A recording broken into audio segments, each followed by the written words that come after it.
So, hello everyone. Hello, Joel. Hello to welcome to ABORA Talk, which is a part of ABORA magazine. So, in this format, we make online interviews to introduce some very special characters like you, Joel.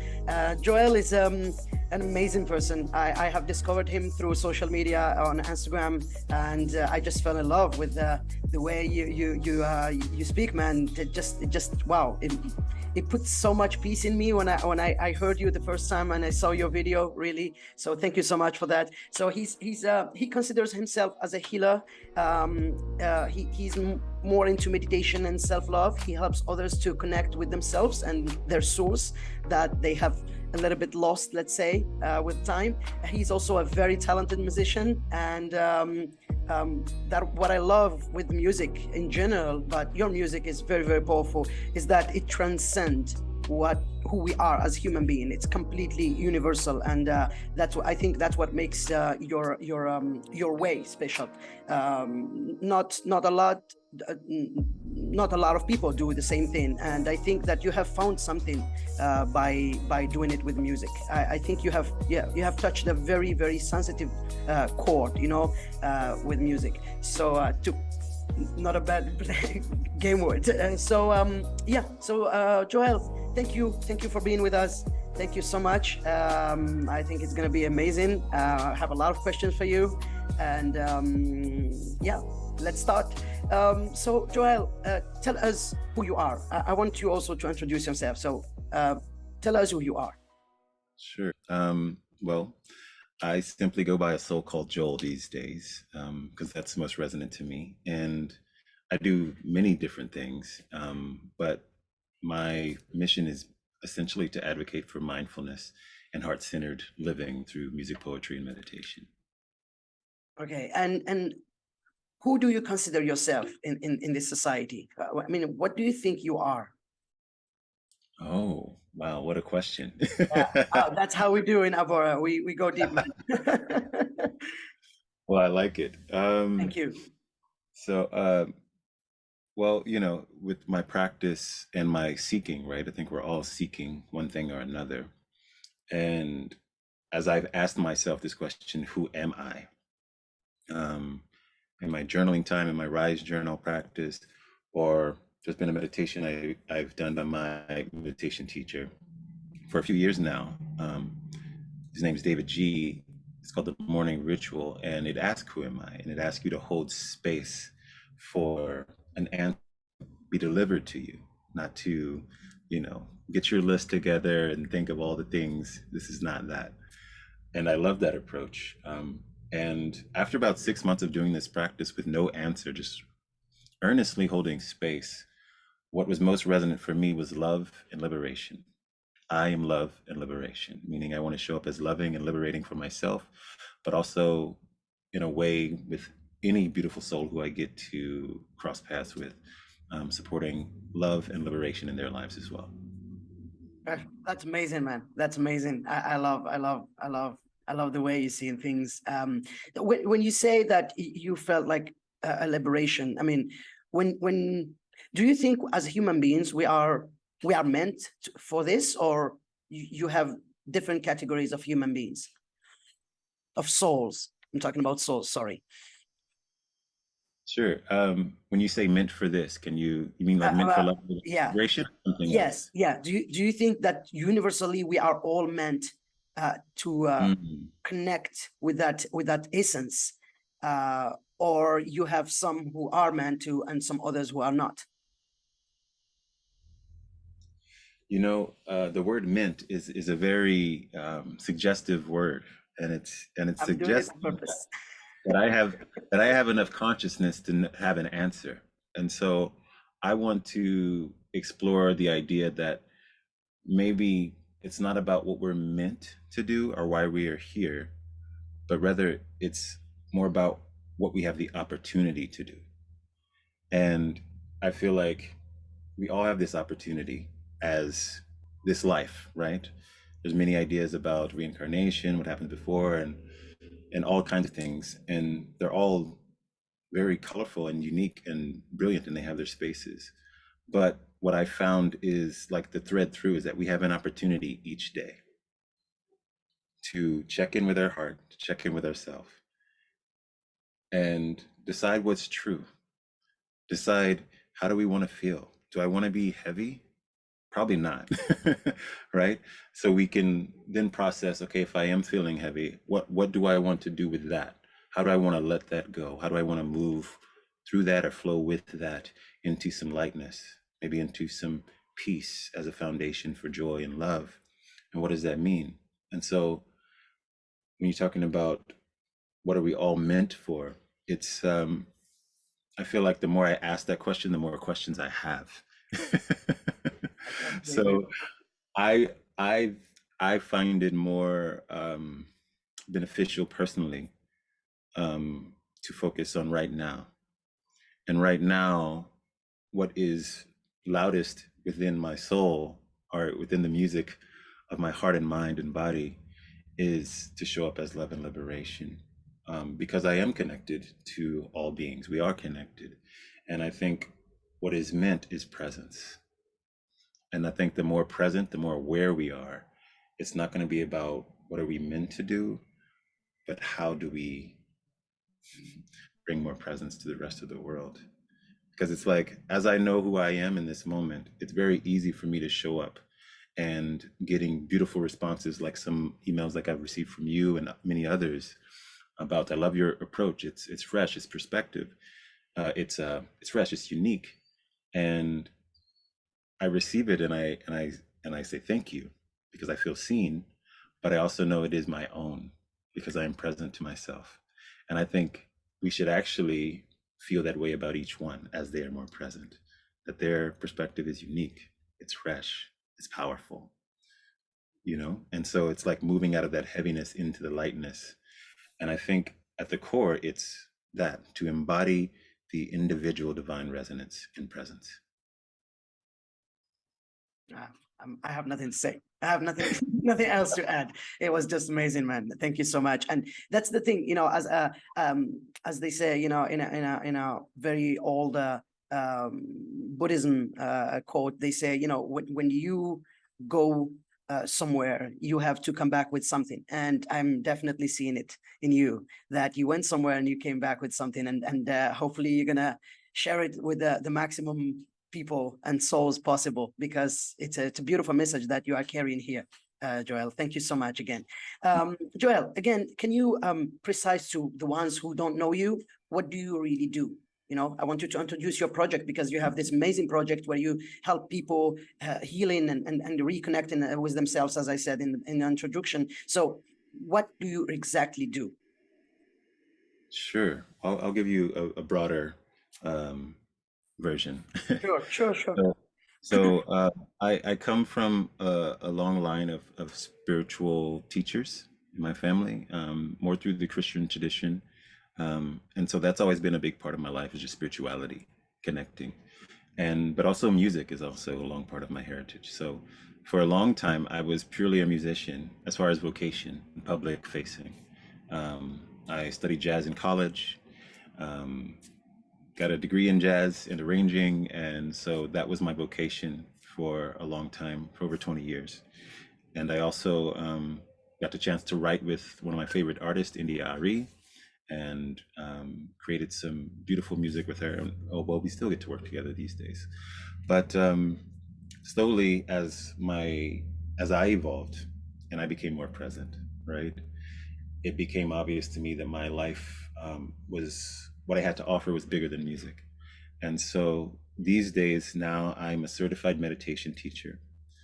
I also am a heart-centered life coach, meaning um, that framework is essentially about acknowledging that everything we need is already within us. It was within that seed, you know, from the start. But it's all about connecting to that and staying connected to that. So I offer single sessions and group sessions, helping navigate that space and reconnecting to our hearts. I also am the creator of the Rise Journal, which is my sacred journaling practice.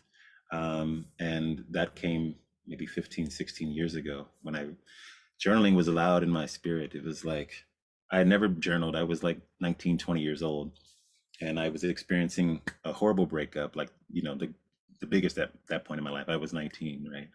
And um, in that space, I didn't know what to do. I was restless. I didn't sleep very well for several months. And finally, in the middle of the night, I felt drawn to just pick up my college notebook and start writing with no agenda.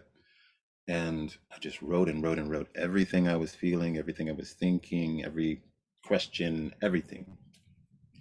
An hour and about 20 pages later, I don't know if I had any answers, but I felt lighter. And I had a good night's sleep for the first time in months. And over time, I was like, okay, I don't know what this journaling thing is about, but there's something powerful here. So over time, it became what the RISE Journal is, which is an acronym. It's a framework. R stands for release, means stream of consciousness writing. Don't think, just write. Allow yourself to let go of all of everything in your mind, every emotion, as much as you're able.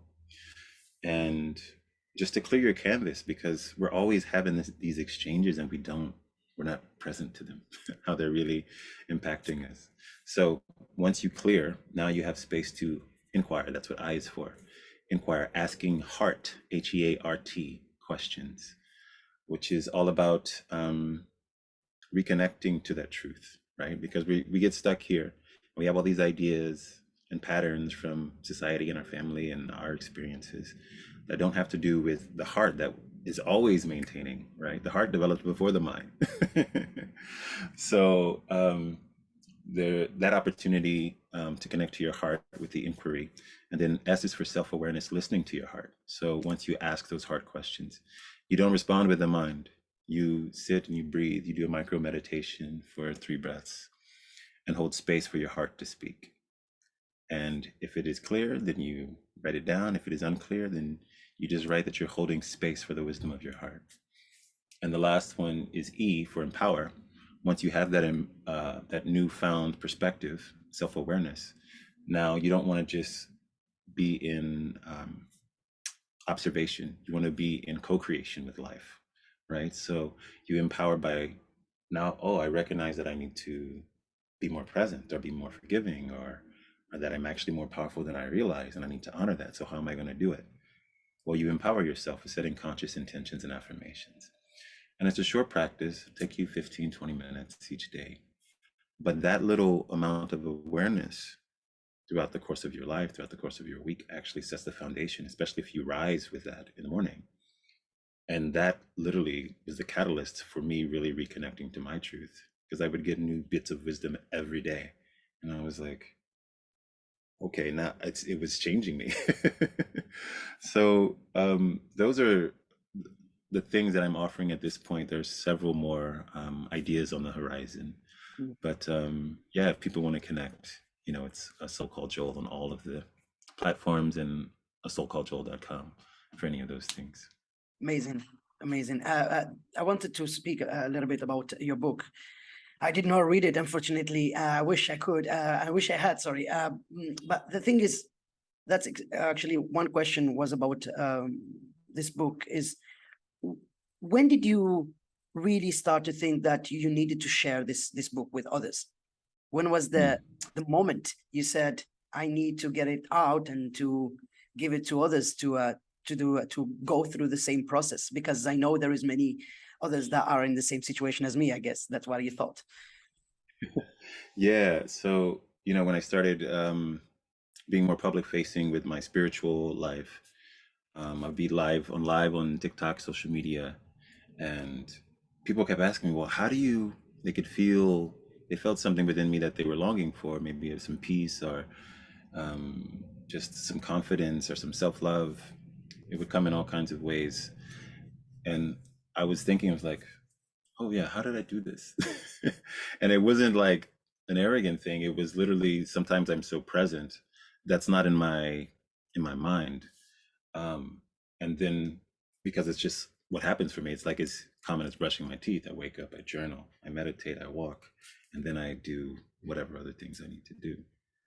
And so I was like, okay, well, how do I share this what this is, and it slowly became obvious that this is my pattern. This is what it is. And so what was interesting is people were like, "Oh, okay. Well, we should do something. We should do a challenge." And I was like, "What is a challenge? What do you mean?" And one friend of mine, her name is LaShawn, she said, "Oh, well, we all do it as a group and we learn together and we just like challenge ourselves to try this for a little while." And I was like, "Oh, okay, that's fun." So we called it the Rise Journal Challenge. We did it last November before it was like actually published. And I was like, I'm thinking to myself, I know the content that I usually see on social media, and it is not journaling. Agree. Yes. And so, well, let's see how this goes. It'll be fun. Yes. So for 7 days we did it, and you know, we had 1,000 people in a live most mornings, all saying, "This is what I didn't know I needed," and it really hit home. I think I might have taken for granted the luxury of time I have in the morning as a musician for most of my life to kind of go at my own pace. But most, people don't have that luxury. They have to be to work. They have their responsibilities, and to actually have it kind of surprisingly hit you as you're trying to postpone the labor's day. Um, oh, I could actually stop. I could like let go of some things. I could like start my day on my terms and not on, the boss's terms or someone else's terms, or with that thing in the back of my mind that I haven't, thought about, that old hurt from an argument last week or something. And so, with all of that great feedback, it was very inspiring to me, actually, in our humanity in a new way. And I realized it wasn't that people don't want or desire these things when you see them, not showing up as their greatest self in the world. It's that we haven't been given the appropriate tools. And so I realized that my perspective, I have the opportunity to share um, the tools that have benefited me, and hopefully they'll benefit others. Amazing. Amazing for sharing with us. That's I think that's the essence. That's also one of the reasons I created ABORA, because I thought that it would be just a must. You know what I mean? For me, it's a duty to just give a voice and create this connection between people. And I think what you do with your book is just also it's similar. It's very similar, but in a very in a more personalized and in more unknown way, and unique. So I completely agree with you. That's just perfect. Thank Thank you you again. for. Thank you again for being here, man. It's an uh, honor, really. It's an honor. I wanted to ask you a question about the society we are living in today. mm, So when we see what's going on in the world, we when I'm not talking about the news, okay? I'm not talking about the news. I'm talking about what we are feeling. Because the personally, yeah. yes, personally, I'm feeling a certain energy. I'm feeling something special going on. Since for 3 years, yeah, even more actually, 5 years. I feel that something is going on, um, and with everything that is going on, also in a physical way. I wanted to know your point of view about what are you seeing happening. What is happening mm. for your perspective, from your perspective. Oh, well, I've felt it too. Maybe it feels more like the last, maybe since the beginning of 2020, before the coronavirus was, really made known. There was already a shift for me, and I could feel that this part of my journey was beginning. And I think what is happening, on a collective, on a mass scale, with the planet is, you know, suffering. Suffering comes from not understanding, but suffering is also our greatest teacher. That's why, because the thing is, we like to be comfortable, and so when we're comfortable, we don't evolve. We don't do our work. We relax, we chill out, and comfort has its place. But I think if there's one thing that's very clear to me about our human journey is that we are here to create something, you know and so I feel that with the mass suffering, there's also a mass quickening and awakening that's happening, because when you are suffering this greatly in a way that you've never suffered, you have to reach for tools that you've never reached for. You have to decide, you have to make new decisions. You're thrown totally out of your pattern and your paradigm and your understanding of your world and of your society and of the way of things, because you are literally in a new way of things. And so in that new way, you have to look for new ways to be, new ways to connect, new ways to get grounded. Because the reality is most people have been living a life where they have a plethora of coping mechanisms, right? If home life is rough, they can be a workaholic and be distracted, right? If other things are not going right in your world, you can self-soothe, but because you have to home. Or you can't avoid these people because now that you're working at home, they're there and you have to deal with all of these things that you didn't want to deal with because there's suffering involved. It's out of your comfort zone to actually learn how to resolve conflict with consciousness, with patience, with a and actually expand your consciousness to include a view that opposes yours, but you have to learn how to accept, right? So I feel like all of these things, right, is very simplified, even though there's much to that. All of these things go to really what is the soul's journey, but it's accelerated and amplified because of the nature of what a pandemic does. And I I see it as the great opportunity, the great reset, the great course correction of our generation.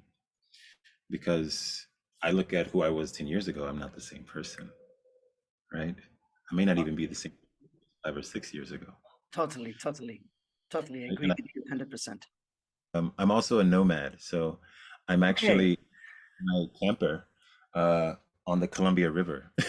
Oh, okay, okay. Well, I'm a nomad too, so I completely understand you.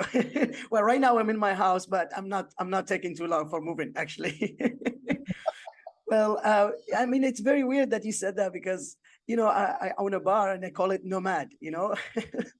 I really like consider myself as a nomad. Oh, I love it. So yeah. So anyway, it's not about me; it's about you. Sorry. I'm not a journalist. Okay, I just do this by passion. For me, it's more about the love I feel toward people like you. That's what took me to create this magazine. The feeling is mutual. I wanted to say that earlier. You said it Thank was you, an Joel. honor. It's a mutual honor for me when I received your email and read your intention and I could feel your heart. I was like, this guy gets it. Thank you so much. Thank you so much, Joel. Thank you. I have a very deep question, um, because I think people who are going to watch us, they will want to know how you see in this, which is how do you see us as humans? How do you Mm. see us as humanity? What is kind of what is humanity for you, Joel? How do you see the concept of humanity? It's a great question. Thank you. Um, there's so many ways that my mind has perceived our existence. Mhm. And, what feels very obvious for me is as an empath, as an introvert, I've always felt connected on a spiritual level, on an energetic level. And I've said it, um, actually kind of wrote a little narrative about it, but it was essentially, my whole life, everywhere I went, we are having this conversation about, oh, how did you do today? What's going on? Did you work? Did you do that? It was so physical, material. But what was always more prominent for me was the energy. It's like, oh, this person, they have a beautiful resonance about them. Oh, this person is struggling with something heavy. Oh, this person is a very creative soul. And it was like the color of the soul was so much brighter than their material existence, but we didn't talk about it. So for me, I wanted my essence to be honored when I get to connect. So please call me soul first before you call me Joel, right? That is just a label, that is a sound that I answer to. And I feel like that is true for all of us. We have um, a infinite light that is unknowable in a way because it's ever expanding, you know? And I think of the way that it's familiar when you cross paths with someone, right? You're like, you've never met them, you know, you've never met them, but they're familiar. Or you go to a place and it's familiar. You're like, I have to go. There's a knowing, and there's all these things that we can't prove with science, and you know, they're just discarded because this is the only system that we are allowed to accept. And I don't want to discard science totally because it's brilliant, it's wonderful, but I also want to acknowledge that it's a system, and just like any system, it has its limitations. And so I think that our existence should be honored in a way that says if it is familiar, if it feels familiar, it probably is familiar. If it feels like the right thing to do, if there is a calling that you can't explain, maybe it doesn't need to be explained in the traditional sense. Maybe it needs to be honored. Maybe it needs to be nurtured. And so I think that is also true for our humanity. There is a limited capacity for explanation, but there is an infinite capacity for exploration, nurturing, and honoring all of the nuances that make us human. Amazing. Thank you. Thank you so much. I was thinking while you were talking, of course, I was listening to you, but at the same time, I was thinking about Nietzsche, you know, Nietzsche, the philosopher who said that self-love is all about, first of all, self-knowledge. Do you agree with this? Yeah, I do. I think it is the only way. Well, it's acceptance, um, and but in order to accept something, you have to be aware of it, right? And I think for me, information and knowledge are not the same thing. So I can be informed, you know, that on the other side of this country there is New York, but to know New York, I have to experience it. I have to travel there, right? So I think many of us confuse those two, and will say, "Oh, I have the information that I, you know, have self-doubt. So now that I have the information, I'm okay." Well, no, you actually have to allow yourself to feel the doubt, right? You can't just stay in your mind, and that's what many of us try to distract ourselves with. So I think if you are going to love yourself entirely, you have to allow yourself to experience and know all the parts of yourself, which means you have to be able to sit with yourself. You have to be able to silently intuit truth. There's another quote by P.D. Ouspensky, the European philosopher, and it says that all of man's problems come from his inability to sit in a room alone with himself and enjoy the company he keeps.